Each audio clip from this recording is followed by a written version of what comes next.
Welcome to the Darkstream, VoxDay, VoxDay.net, and unauthorized.tv. Thanks for tuning in. It's been a few days. I'm told the audio and the video are good. Thank you, Raging Zoomer. We got the unauthorized chat live, complete with super chats. We have the D-Live chat rolling. Nibmeister confirms that the audio and video are good on unauthorized, so that's good. So I joined a new platform today. I was actually, I guess technically it was yesterday because today is actually tomorrow over here. But I think a lot of you will be happy to know that the SSH book is coming along well. I'm already 30,000 words into it, having just begun it after Christmas.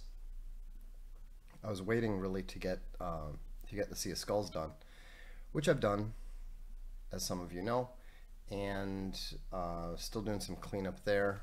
The typos and all that are all I've got all the typos and errata that I've been sent in. There's one issue I need to check up.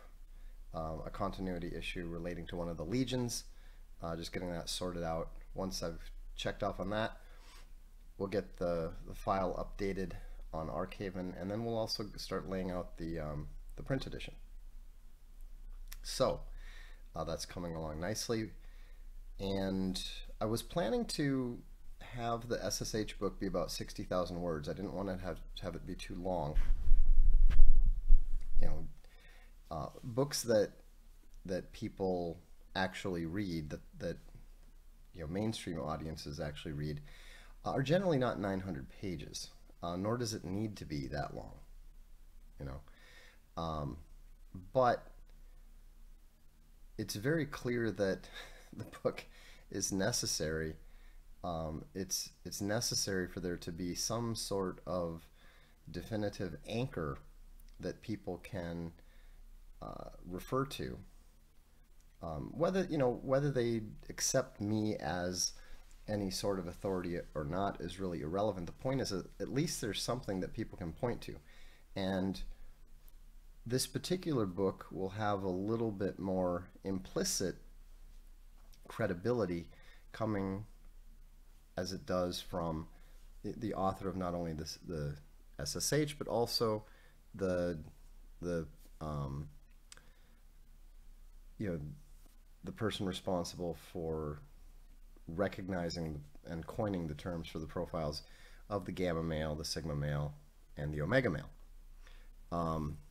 Although I think omegas were somebody might have come up with that one first. I don't know.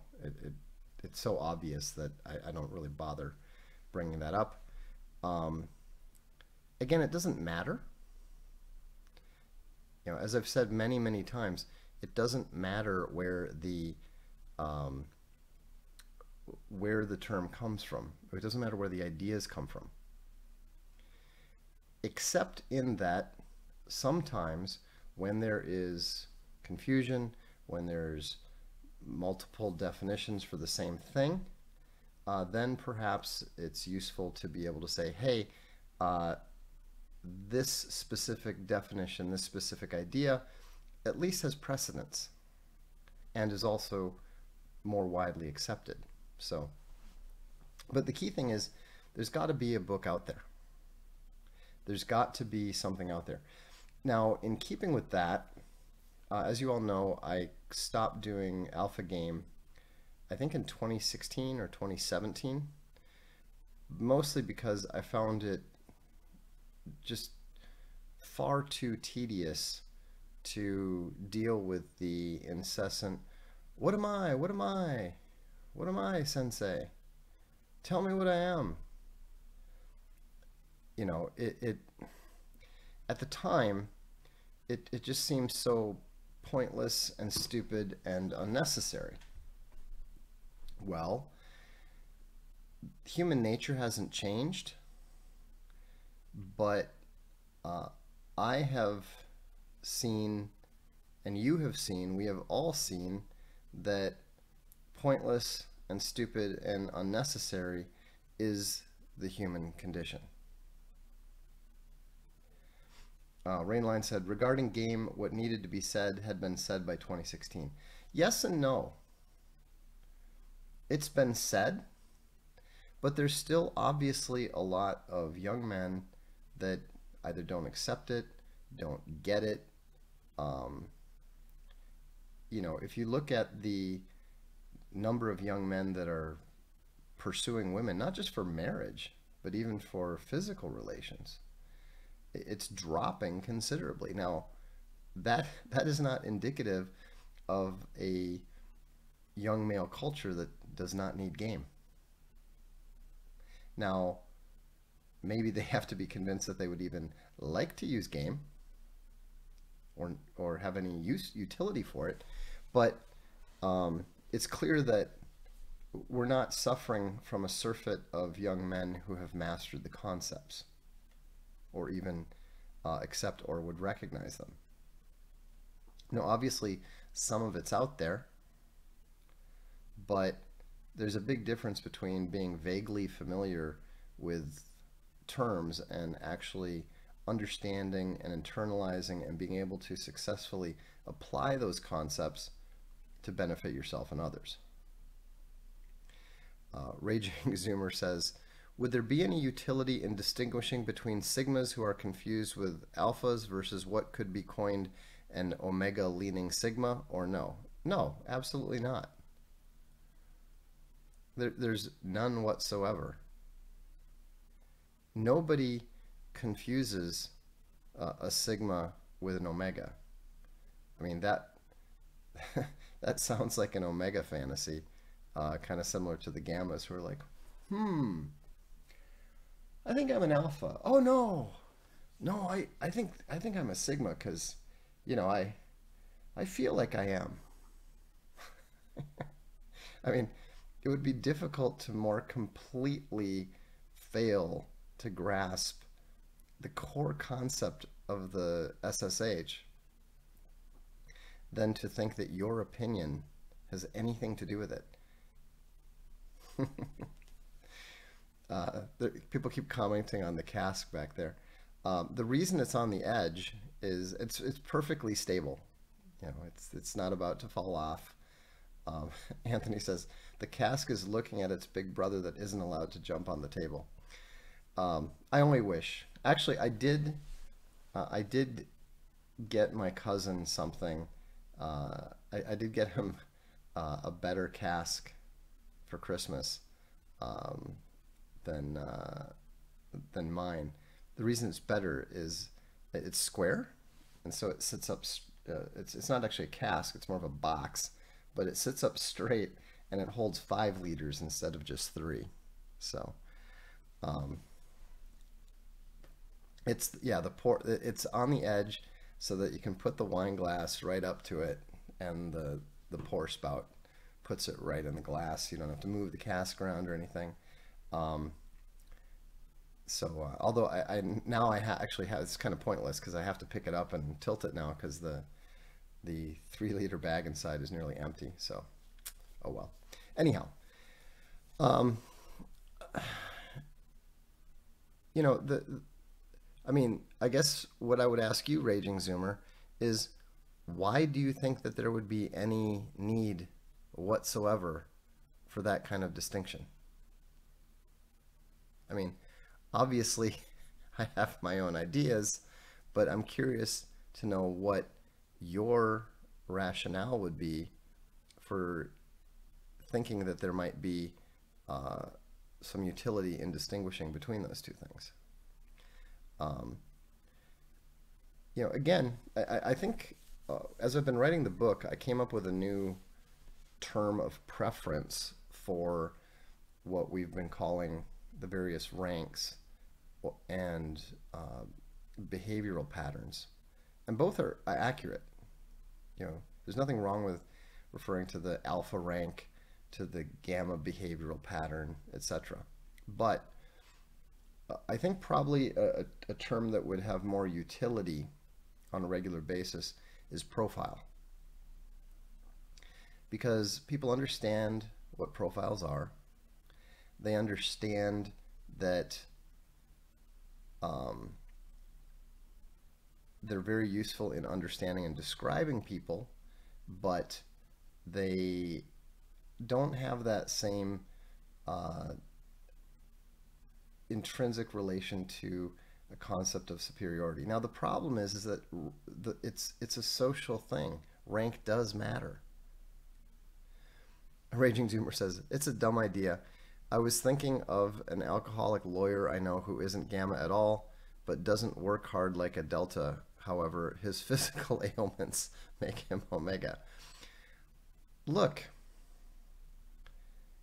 this really isn't that hard. I have no idea why it's so difficult for people to grasp the concept. Okay. He says he's respected in some ways, so I don't know. No, it has nothing to do. Sigma has nothing to do with respect. Okay. Sigma is an alpha to most people. You know, everybody thinks a sigma is an alpha. The reason that the distinction is necessary is because people are always looking to alphas to fulfill alpha responsibilities and alpha duties. Imagine this. Think about Clint Eastwood in one of his roles as the lone gunman who wanders into town, doesn't really want to even talk to anyone particularly. He's just there on business, or whatever his business happens to be. And then he gets drawn into a conflict by somebody, maybe a Gamma, maybe an Alpha, and he takes care of his business, right?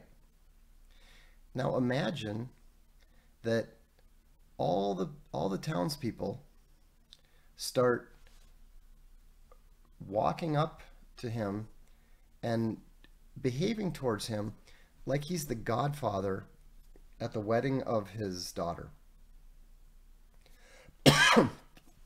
Doggone it. One of the reasons I hadn't streamed in the past few days is because I was waiting for my voice to come back so that I'd be able to speak properly without coughing. So we'll see how it goes. Anyhow, the point is, that would never work. Can you even imagine somebody going up to Clint Eastwood and he's sitting there like this, and they said, "Godfather, I have a problem. I want to sing in a movie, but the producer doesn't like me and won't let me sing a song in the movie that I want to sing a song in."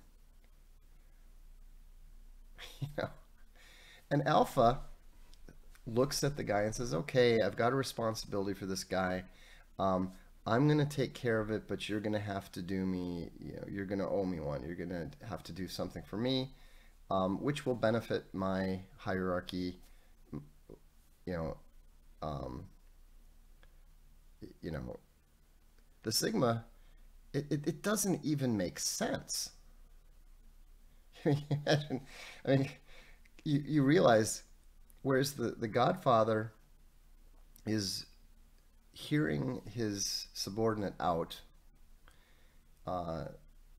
deciding whether he's going to solve his problem for him or not, but at no point in time is it inappropriate for the Alpha to be tending to his flock. That's what he does. That's what he has to do. The Clint Eastwood Sigma is thinking, can I shoot this guy? What the hell is he doing even asking me this?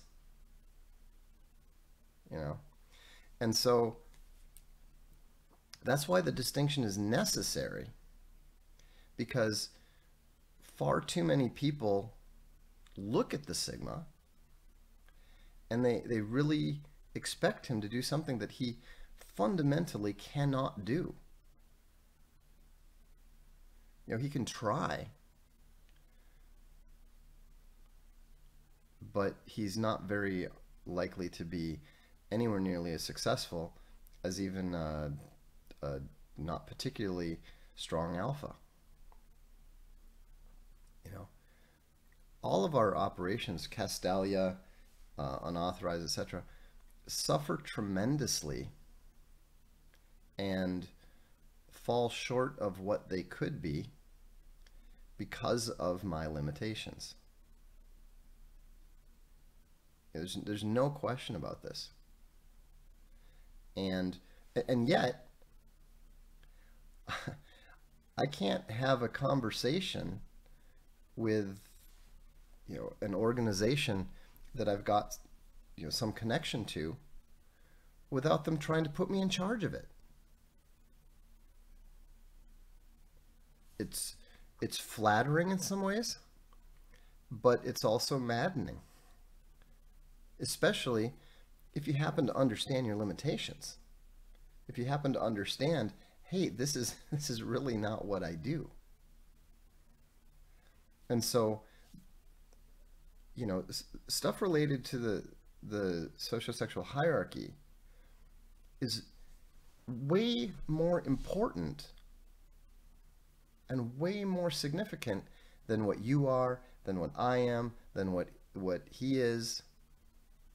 It's way more important than, well, if I can get myself to be perceived like this, then I can access higher tier women. It's way too important because it deals with your ability to succeed in the workforce. It involves the ability of your organization to either succeed or fail or completely implode. I mean, the fate of billion-dollar organizations depends on this stuff. The fate of churches and universities depends on this stuff. Ladumba says, here are real-life examples of sigmas and alphas. Trump is an alpha. Xi and Putin are sigmas. Without question.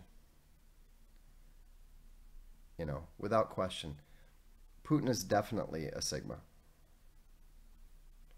You know, if you look at, first of all, if you look at his career, if you look at the way that he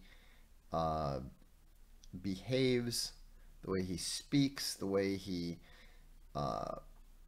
has goals that are opaque even to the people that follow him. You know, Putin doesn't have, I mean, he's popular in Russia, but who is Putin's right-hand man? Who are Putin's bravos? Who are the guys who have, you know, been around Putin for decades? You know, Swedish Trash Panda says, the most enraging thing is when people call Putin stupid. The man is a lawyer. Forget lawyer. The man made his bones in intelligence, if I recall correctly. You know, you can be evil and be in military intelligence, but it's difficult to. Anthony says that Putin's essays also scream Sigma. Yeah, there's no question. You know, he doesn't have a cult. There's no cult of Putin, despite the fact that he's been in power for 20 years. There was a cult around Trump before he even got elected. You know? You know, even Putin's irregularities with regards to his wife and so forth, and the fact that he's, you know, fathered like 4 children with that pretty gymnast who's, you know, lives in seclusion and so forth. Pillow Vendor points out Putin's also an outsider. He's from St. Petersburg, in the power center of Moscow. Yeah, and so, you know, it's very, very helpful to understand the difference between a Trump and a Xi. Xi is also pretty obviously a Sigma. You know, he's got his mission, like his personal mission, the way that he hates corruption. You know, I mean, one of the reasons why I'm absolutely convinced that there will be reunification of Taiwan Island with the mainland is because Xi is a Sigma, and he has clearly made that, you know, one of his two primary missions. The other one being rooting out the corruption in the Chinese Communist Party. And so, you know, as a Swedish Trash Panda says, Xi feels too much like a wannabe Mao. No, he has nothing to do. He's very dissimilar to Mao.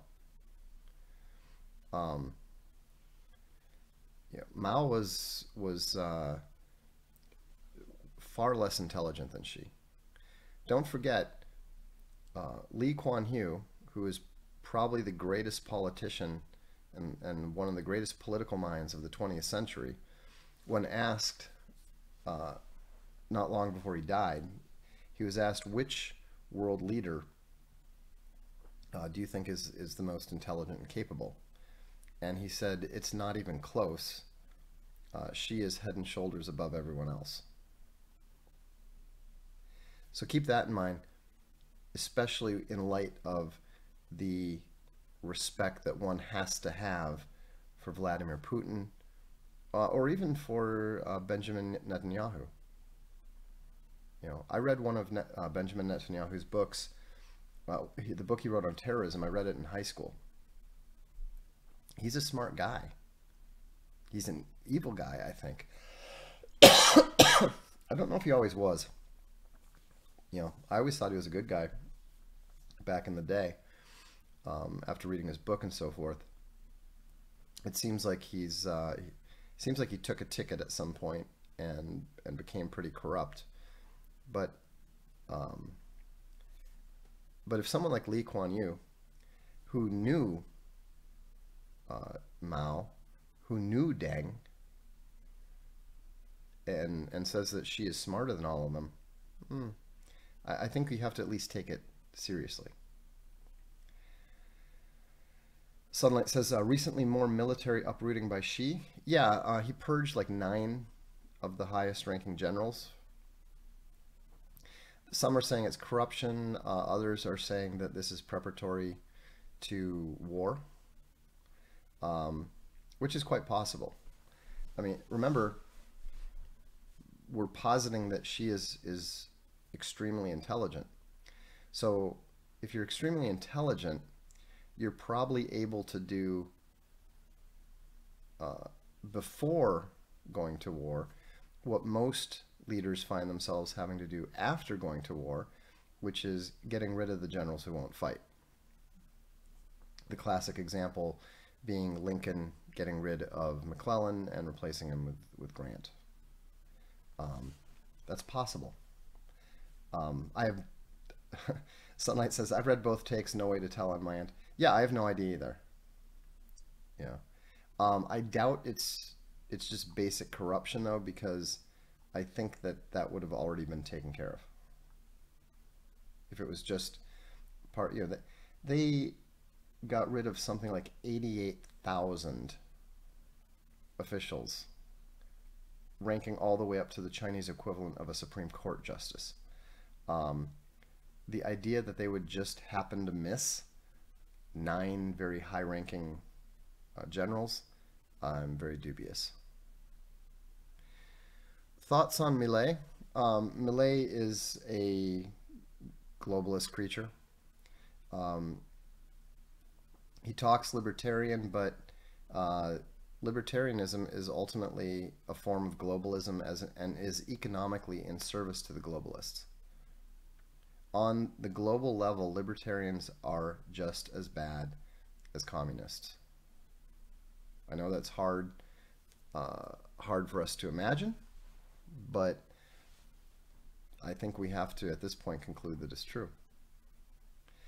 Any real-life examples of sigmas with sub-average IQ? Not offhand.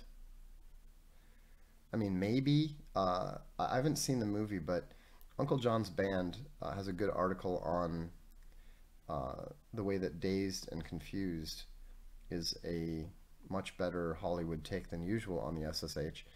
And the character he identifies as a Sigma, who's basically a pot-smoking guy, he might qualify. I don't remember his name. Alpha seems to be genetic. Is there a genetic sigma correlation? Well, my impression is that sigmas are potential alphas who were broken somehow, in some way. I hated the end, and I hated the obvious gamma take on the reason for Jason Dean's behavior and Heather's. But I think that in some ways, Jason Dean most clearly demonstrates the broken aspect of the sigma. Thank you, Rainline. Rainline says Pickford is the character from Dazed and Confused. So that would be my answer for the sigma with the sub-average IQ. It would be Pickford. But yeah, in general. But remember, we're dealing, when we're talking about public figures and stuff, anyone that we're going to talk about it, a gamma like Yuval Harari, actually he's lambda, is very intelligent. The deltas, the alphas, everybody that we're going to talk about that we all know as a public figure are going to be of superior intelligence. Trump is a very smart guy. Putin's a very smart guy. She's a very smart guy. Hillary Clinton is a very smart girl, and Bill Clinton's a very smart guy. You have to be, in general, to get at that level of successful influence. I mean, obviously, you can be a low IQ congresswoman from Atlanta who's been installed by the machine, but that's what it is. But if you look at a character like Jason Dean, or look at She, why would I say, how could she be broken? Well, it's quite easy. His family was purged. He was canceled in a way that none of us can even imagine, and he was like living in a cave for 2 years before being rehabilitated.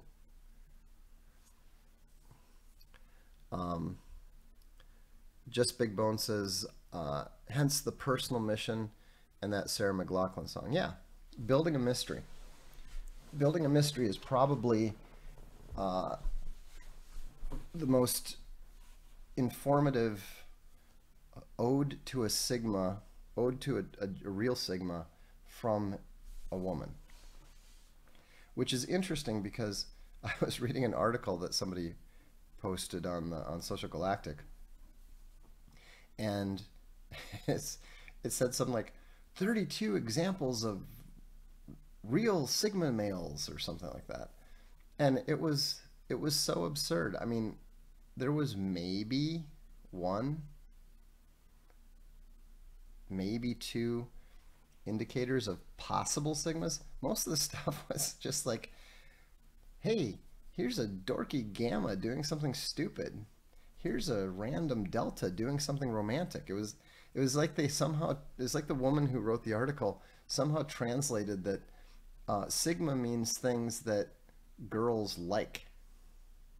You know, that puppy, he's so cute and sigma. I mean, what the hell?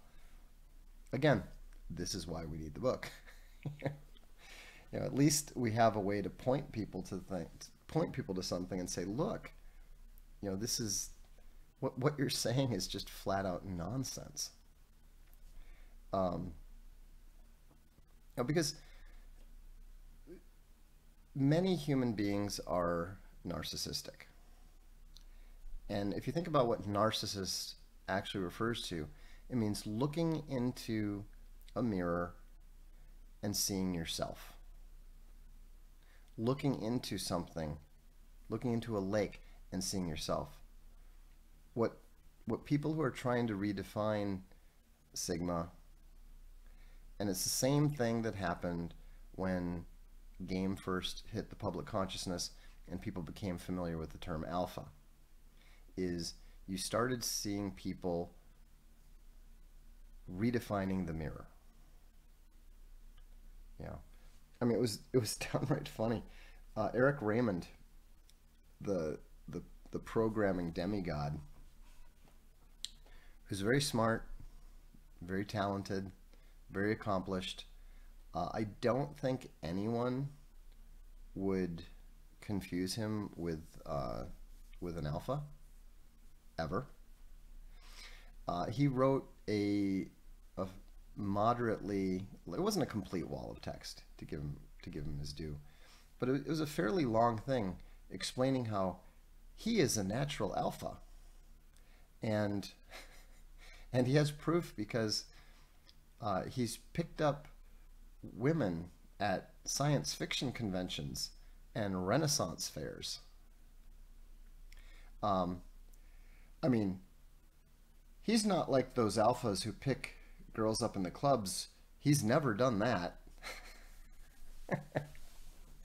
I mean, you have to have been to a Renaissance fair or to a science fiction convention to understand that you're not dealing with top tier or tier 2 or even tier 3 women at these things, you know. But somehow when he heard about the concept of the alpha and the natural, he promptly redefined it using a mirror. Now, it's a bit ironic that I occasionally get accused, usually by the usual suspects. I get accused of inventing this new term that would make you look cool. You know, and essentially what they're doing is accusing me of a modified form of this mirror redefinition, which of course doesn't even make sense. I wasn't redefining anything. I was coining a new term altogether for a observed but different profile that was confused with alpha, right? And so, you know, why would I do that when everybody kept confusing me with an alpha? And I'm not talking just about girls and that sort of thing. I mean, you know, I really wish people would, you know, get their minds off of intersexual relations in relation to the hierarchy. Yes, that's involved, but it's a small part of it, and it's a relatively unimportant part of it. I mean, you know, obviously it's an aspect of the human condition that a lot of people are absolutely and totally obsessed with. That's why we have so many books on the subject. That's why Cosmopolitan magazine was regarded as the Bible for 2 generations of women. it's a subject that is always of massive interest to people. It's probably why the SSH book will end up selling more than all of the books I've sold combined. You know, it won't surprise. I mean, it's literally why I created the Sigma game on Substack. If somebody wants to put the link in both chats, I'd appreciate it. You can get the link from my blog. It's on the left sidebar. But I created that Substack because I'm going to I wanted a central point of discussion for the book for people that are not part of the unauthorized Castalia VP community. I wanted people to be able to come fresh to the stuff, to not necessarily. Thank you, Slapweasel. The link is there in the D Live chat. Anthony, if you could put, or somebody, if you could put one up in the unauthorized chat, that would be good.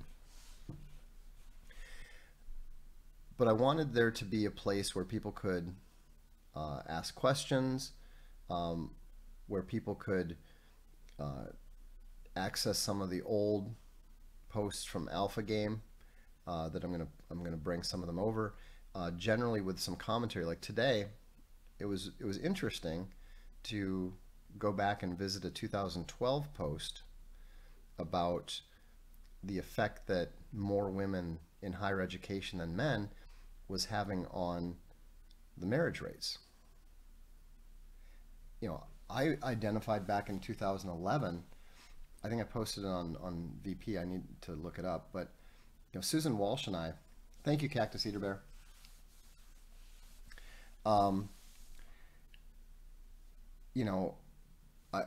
I expected that it was going to continue to have a negative effect. The more women in higher university, in higher education, combined with the number of men not going into it, was going to have a negative effect on women's ability to have relationships, because what it meant was that already in 2011,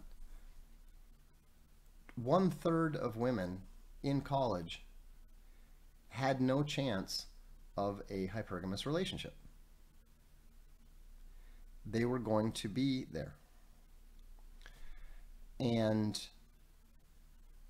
so now looking back 12 years later, 2012 article to 2024, now we can see that the problem indeed has gotten worse, and that trying to shame guys into having relationships wasn't going to work, because you can't shame a young man into a relationship with a woman who doesn't want to have one with him in the first place.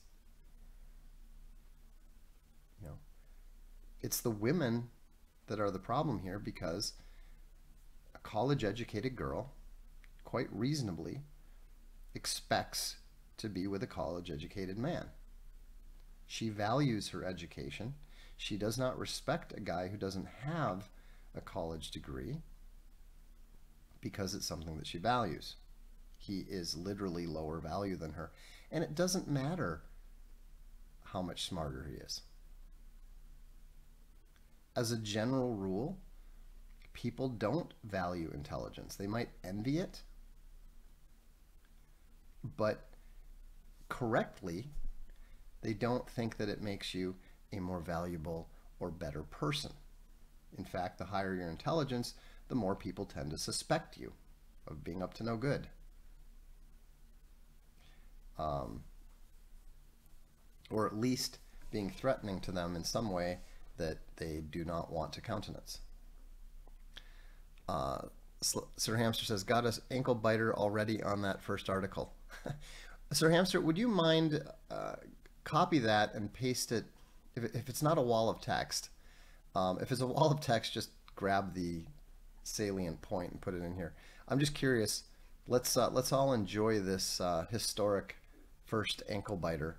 I'm intending to let them ankle bite all they want. Obviously, if there's excessive vulgarity or something, then we'll have to do some moderation. But I think that one of the best ways of illustrating gamma is to just let them do their gamma thing. Cactus Eater Bear has a great analogy. It's like a woman not wanting to date a guy shorter than her. He can beat her arm wrestling, but she doesn't care. You know, the point is not whether he's stronger. She's not attracted because he's too short. She wants somebody who's taller. You know, a woman, the average woman doesn't care if the man is more intelligent. She wants him to have at least as good an education as her, preferably better. Okay, here's the comment. So shame doesn't work, right? That's now finally been settled. Link to a video clip of you calling men who don't marry cowards. Well, I'm not trying to marry men. I'm not trying to shame them into doing anything. I'm just pointing out the fact. If you say, I'm not going to get married because I'm afraid I'm going to get divorced and I'm afraid I'm going to lose some toys. I mean, that's literally cowardice. They're not willing to take a risk because they're afraid of potential negative consequences. What else would you possibly call it? That's not an attempt at shaming. It's literally describing people who are too frightened to have a relationship with a woman. He says, apparently not everyone got the memo. You won't get young men to marry again until you curb the risk of doing so and put some controls on. Well, except they are. You know, I mean, the funny thing is, I even pointed out, shame won't work. He doesn't even understand that he's agreeing with the point that I made. I made the point back in 2012, and then I made it again in 2024. Shame doesn't and will not work because hypergamy and socioeconomics are stronger forces. At least you would have thought that somebody who's going to get a little pedantic and gamma and that sort of thing would at least recognize the little nod to pedantry that I gave when I said in Western guilt-based cultures. Shame does work in shame-based cultures. It works in places like Japan. I don't know about China, but shame does not work and really has never worked in the West. You know, the problem when you committed adultery and they put the scarlet A on your chest, it wasn't about whether you felt ashamed or not. It was because nobody would have anything to do with you. They literally wouldn't trade with you. They wouldn't employ you. That's where you align the socioeconomic and the shame and the force of shame, right? Anyhow, it's but yeah, it's clearly the Substack is already clearly making its value known, which is good. So anyhow, it'll be interesting to see whether we're able to keep people at least reasonably coherent with regards to the SSH. But here's the thing. There was a comment earlier here. He says, Charlie Foxtrot says, the SSH is a mutable idea that without doctrine will be distorted by heretics into an unrecognizable form. Well, it will, but it doesn't matter. First of all, you're always going to get the special smart boys who see that somebody laughed at a joke, so they have to go up to the microphone and repeat it. Of course, they can't remember it exactly, so they don't repeat it quite right, and then they're surprised that nobody laughs because, well, they laughed when he said it. They don't realize that they're just repeating it again, right? But he says this is why we definitely need an authoritative book. Here's the thing. The SSH exists. The profiles exist. The behavioral patterns exist. I'm not writing fantasy. I'm not writing science fiction. I am writing what I and you and everybody else can readily observe. I've been working on the chapter of the SSH in literature. I'm literally providing examples from ancient works like the Iliad, from cultures as far and as different from ours as Heian, Japan, which is 1100 years ago. The truth is self-evident.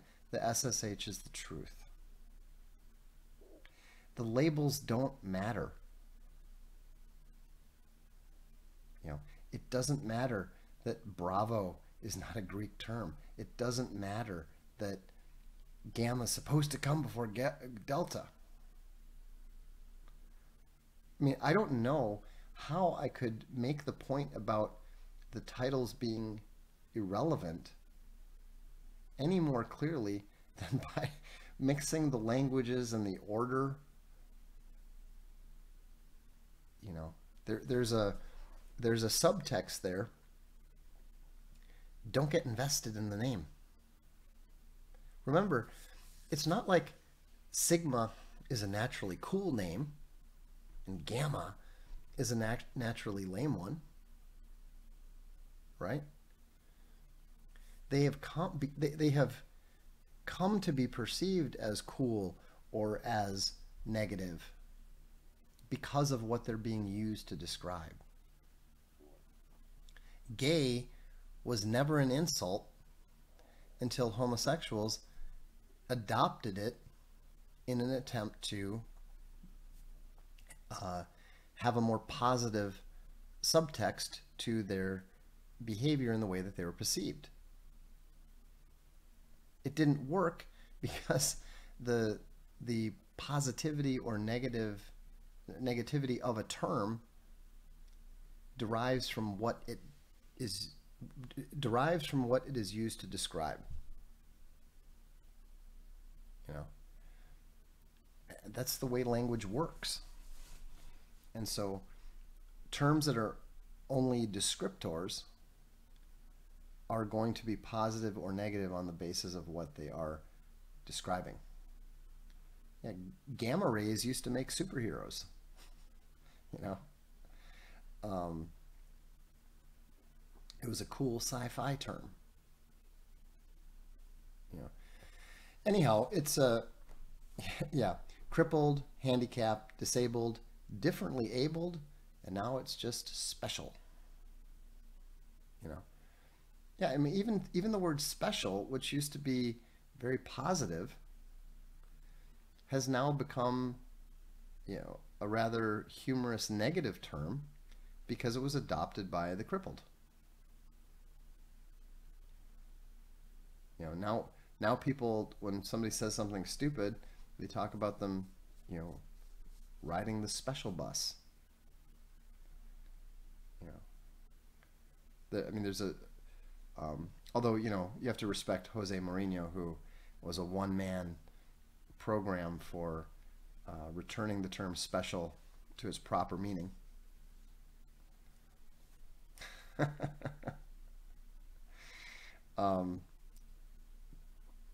There's these series of commercials that were pretty funny for some betting thing, and he's like petting his Weimaraner. He says, "Who is a special boy? You're right, it's me." I know if you're not familiar with European soccer, Jose Mourinho is one of the most hilarious people in the world. He's just utterly arrogant beyond all belief. And anyhow, if you get a chance, look up Jose Mourinho interviewing himself. It was pretty epic. topped only by the time that he sent out a junior assistant weightlifting coach and a player who hadn't played for the team for months, and hadn't even spoken to him in months. And because he was required by FIFA to send someone out to get interviewed, so he sent these two people out who had no idea and no authority, and just it was hilarious. Anyhow, yeah, Jose Mourinho. I don't know enough about him to be certain, but I would suspect that he's probably a Sigma. I mean, his total lack of concern for what anybody thinks except for himself is pretty epic. I mean, when I'm sitting there, going, wow, he's really arrogant. It's got to be bad. But anyhow, I'm glad that so many of you.